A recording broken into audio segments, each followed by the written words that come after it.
Hey there, happy Thursday. I am Megan Summerall. I am a time management expert for women, and I'm on a mission to bring work life harmony into homes all over the world through all things time management, organization, and productivity.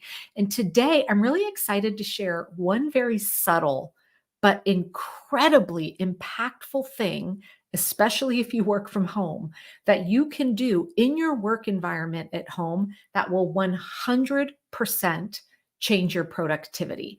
All right. Now, normally when I'm coming on and sharing tips and strategies and all of that, I'm often talking about how we plan and manage our time. But sometimes there are some incredible easy wins that can actually make us more efficient with the time when we're trying to get, true work done. And this is where I go to other experts. And so today I want to be sharing with you a tip that I have learned from Tasha Agruso. She is the CEO and founder of Kaleidoscope Living. And she also hosts an event every single year called the Beautiful Home, Beautiful Life Summit. It is a free event. I've got a link here for you in the chat where you can get signed up to go to this. So make sure that you check that out. It starts next week and it is something I don't miss. I go to it every single year because I learn so much about really simple but powerful things that I can do in our home. And so one of the things that I was recently talking about with Tasha that made so many light bulbs go off for me, and now I'm being really intentional about it, is this. And again, this ties to your productivity. All right. Now, my definition of productivity is getting the most important things done in a stress-free way. All right. So we're not about beating our neighbor on how many checks we got done. But here is the game changer is considering where you are physically in your home when you are trying to get work done, and then looking around your workspace and seeing, are the aesthetics of the space conducive to actually getting work done? Now, I'm not talking about, some basics like, is the chair comfortable? Do you have the tools that you need? But I'm talking more subtly about the color on the walls, perhaps, or the overall ambience of your space. So here, let me share an example in my own life with this. A couple years ago, we did a home renovation, and one of the things that we did was we added a screened-in porch that is just like 20 feet away from me here through our dining room and out to a screened-in porch. I love this screened-in porch. It feels like I have a second home.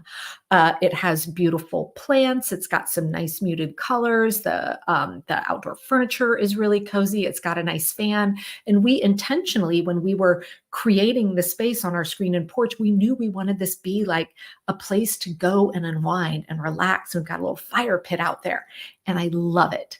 And every year, as we hit this time of year, because it's springtime here in North Carolina, it's beautiful weather, it's ideal springtime, screened in porch weather.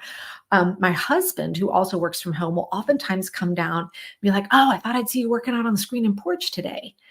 And here's what I found was when we first got this screened-in porch, on nice days, I would take my laptop and I would walk over there whenever I had work, like something I needed to read or maybe work that I needed to do writing on.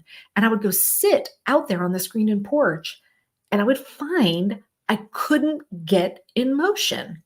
I was like, what's going on? Like, I love the outdoors can energize me and all of that.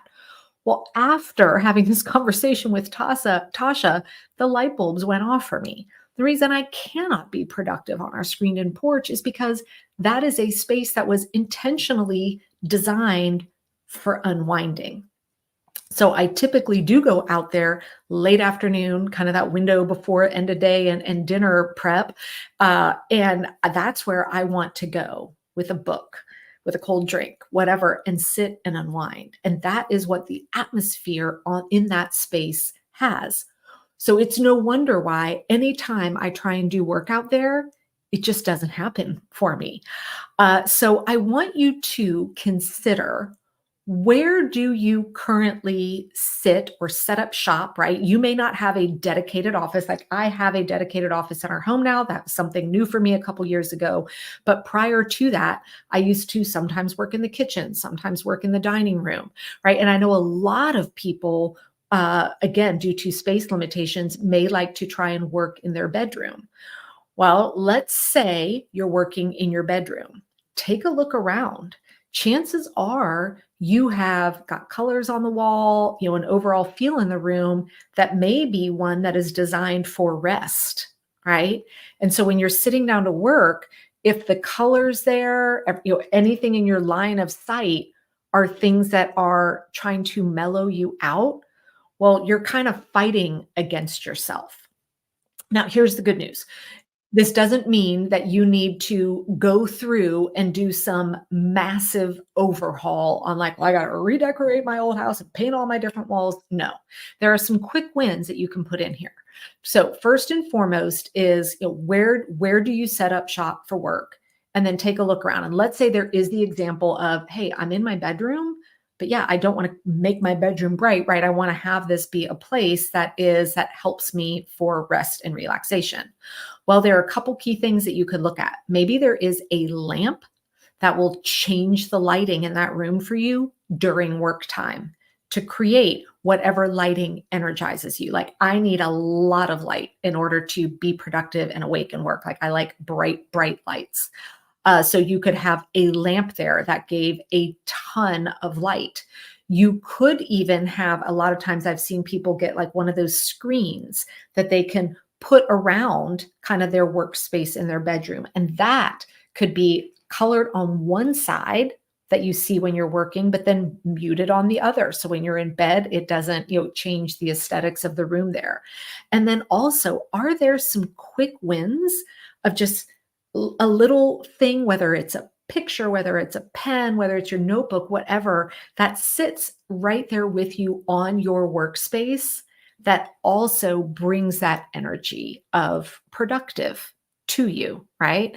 So again, if bright colors energize you, maybe it's that bright colored notebook or the bright colored pens. My favorite pen is a silly one that's got like crazy hair and lights up on it, right? That is one that energizes me. So if you find that you have a very hard time kind of getting into action wherever you're working, take a look around your workspace and notice, is it that the aesthetics of what is in your line of sight and or the lighting might be making it, you're almost fighting with yourself. And this is also true in an office setting. I can look back at different offices that I worked in, both in cubicles and in office settings. And oftentimes, especially in the tech world, I don't know why, but developers love working like in caves. It had a very dark feel to it, and that would just like suck all the energy out of me. So I would make sure, like when I was in a cubicle and also in an office, but especially in a cubicle, what I put up in my little walls around me were bright things that energized me. I love, a poster with a great motivational quote, right? So definitely realize that the atmosphere of the space that you are sitting in can 100% affect your ability to produce.